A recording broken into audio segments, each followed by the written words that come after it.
You're listening to Canada Now with Jeff Samet on Canada Talks, Sirius XM 167. As of September, be it online or in class, a combination of both, Ontario elementary schools will implement a new math curriculum that includes financial literacy, coding, and quote-unquote back to basics fundamentals. Our good friend Sonny Verma is an education expert, founder of TutorBright, and joins us on Canada Now. So, Sonny, how does that news grab you?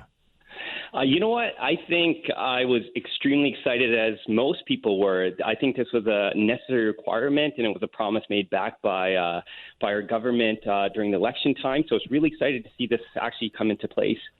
So let's discuss all 6 sections of the curriculum. Firstly, financial literacy. Students will need to demonstrate an understanding of Canadian currency, financial management, and consumer awareness. This might be the biggest difference to the curriculum as of this September. I think this is the part of the curriculum that most parents are actually really, really excited about. So I can give you a little bit of a background on what's actually going to be taught on a couple grade levels to give you some kind of context of the expected outcomes of this. So in grade 1, a student is going to learn how to understand coins up to 50 cents and also understand all the dollar bills up to $50 as well. Now, when they get to grade 2, they're actually going to use the knowledge from grade 1 to construct up to 200 cents or $200. Now, in grade 4 is where it gets extremely, extremely interesting. A student's going to learn, of course, about how to save and spend money, but they're also going to learn about how to earn, how to invest, and how to donate. So earning meaning, how are they going to make money? Investing, meaning how is their money going to make money for them? And then donating, how are they essentially going to give back to their community? So that's amazing, because this is typically not even taught in adulthood. And then by the time that they get to grade 8, they're actually going to do somewhat of a simulation. You can think of it as like a financial simulation where they're going to take on a project. They're going to have to budget it out. So you could think of something like buying a house or perhaps leasing a car. They're going to have to go through all the earnings that they're going to have to make sure that they have in order to make sure that they're successful in achieving these financial goals, but also they're going to have to think about all the expenditures that are associated with it. And the exciting part is that they're also going to be tested and taught about tax implications in regards to their future financial goals. So, sorry, go ahead. I was just going to say that it's great because I remember being a kid and then eventually becoming an adult, and it's debatable whether or not I've actually become one by now, but entering into what I thought would be adulthood and really kind of walking blind and going in blind and not knowing a whole heck of a lot. And it's comforting to know that my kids are going to have a leg up on me in there. Yeah, absolutely. Like, even think about the first time you think about buying a house or renting your first place or leasing or financing a car. These become really difficult decisions to make with the lack of knowledge that we currently have. And then you had to do a lot of research. You had to ask friends and families and trusted advisors. But how amazing would this be if this was just taught to us while we were in our elementary years? And then you also think about it, the massive plan around this is that, you know, if we all understand the concept of debt, and we understand what it means to actually take money and how do we leverage money, nationally, we get a much better perspective of not defaulting on payments, which is really good for the economy in the long run. Let's go to the second section of the curriculum here, socio-emotional learning skills in mathematics and the mathematical processes. This focuses on giving kids the confidence they need to learn and think critically. Yeah, this is actually my favorite part of the curriculum because I think it's absolutely necessary. There's a well-known learning disability that most kids have, and that's called math anxiety. And the number one way you get math anxiety, well, believe it or not, it's contagious. It usually means your peers or your teacher has it. So this is a great opportunity to counter that. Now, things that they're going to be covering is things like identifying and managing emotions. So what are your major triggers when you're looking at math? You're going to be able to recognize your source of stress, meaning that when you're taking a test and you have that test-taking anxiety and your heart starts to beat a little bit quicker, what are the interventions that you've been taught to actually help mitigate this?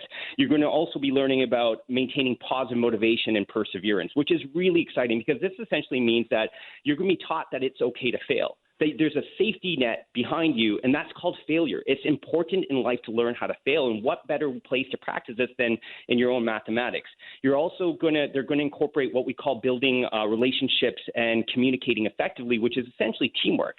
And how important is teamwork as us as adults? So learning that through mathematics and knowing it's not just an individual pursuit is really critical.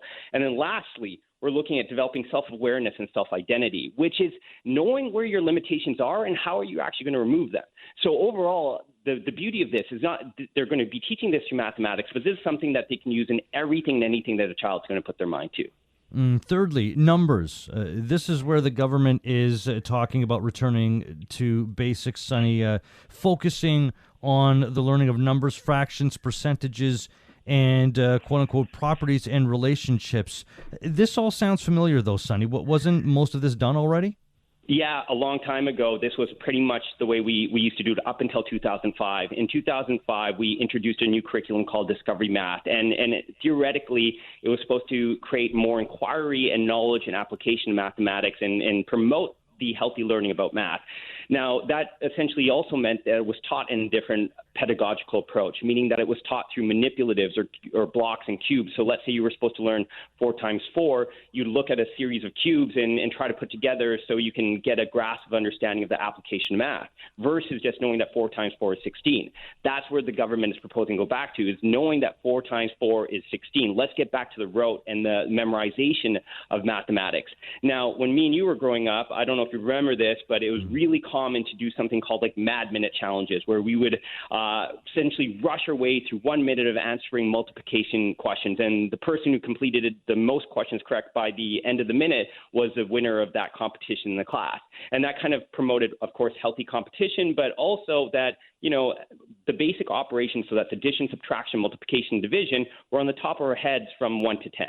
So I'm actually, you know, this one probably has the most contention about where is it the right move or not. I genuinely am in favor of it, because I've seen students in grade 9, grade 10, grade 11 who don't know their multiplication table. And that is extremely challenging, because how can you actually learn algebra or functions if you don't have the basic knowledge of quick computation? You become way too reliant on a calculator then. Well, and that leads us to algebra, the 4th section of the curriculum, identifying patterns and making predictions. Yeah, so this is going to be taught in a series of ways, and one of them, this is actually going to be institutionalized in the financial literacy as well as in the coding curriculum. So they're going to be talking about sequential patterning in both of them, which is kind of exciting. So the big difference here is looking at the practical applications of patterning and an algebra, which is typically not necessarily taught in a way that you'd use in your everyday life. So it's kind of really interesting to see that they're going to be in different parts where kids can actually see the application of it. 5th, data. By the end of each grade, Sonny, the government says that students should be able to, quote-unquote, manage, analyze, and use data to make convincing arguments and informed decisions in various contexts drawn from real life. Yeah, I'm very, very excited about this, because in all honesty, the way data is typically taught is through mean, medium, and mode in our elementary years to understand what a data set is and understand the statistics around it, but it has no relevance. So if somebody asks you what's the average of something, theoretically we could think it through. So let's say we had a pile of apples here, and we could say what's the average color of redness in an apple. A child might be able to tell you the degree in which it is, but imagine to be able to take that in a quantifiable approach, where you can start to actually look at the applications around you in this world and start to think about averages, think about the mean, think about the mode, which becomes extremely critical in your decision-making process and how you present yourself to others when you want to convince them of something. 6th, spatial sense, describing and representing shapes, locations, and movement using geometric and spatial properties. Wasn't this, at least to some degree, done already?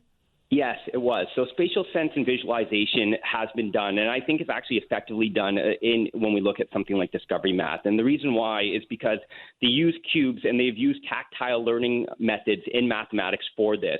Now, I don't know how much this is actually going to change in the new curriculum, and if they're going to default to tactile learning patterns, meaning where the children can use handheld items to understand shapes and what they actually look like and how they actually go together. But overall, I hope they do keep it the same, because this really helps with problem solving, as a lot of times you're building puzzles and constructing them together as a team in your class.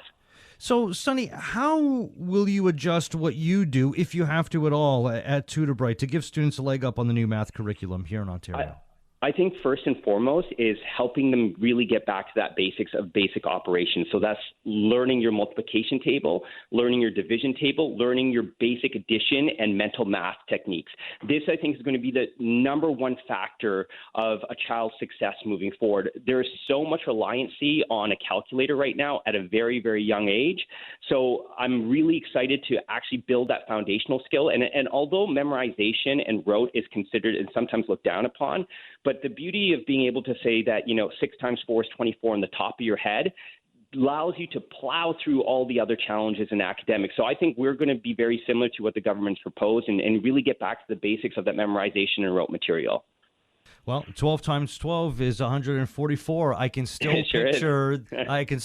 Still picture the multiplication tables in laminated form in like my second grade, first grade, whatever it was, wall right above the doorway, because my desk faced that, and my desk faced it, and as I wasn't paying attention to the teacher, at times I was wandering off, my mind was wandering, and I was reading those tables, and luckily something sunk in, and that's what sunk in for me. Check out TutorBright.com. Education expert, founder of TutorBright, Sonny Verma. Thanks for joining us, Sonny. Appreciate it. Great to hear from you. Thanks for having me. All right. Thanks for having me. All right, we'll talk Batman, Beverly Hills Cop, Twister, and more in our look at this week's film news ahead on Canada Now. I'm Jeff Samet, SiriusXM, Canada Talks, Channel 160.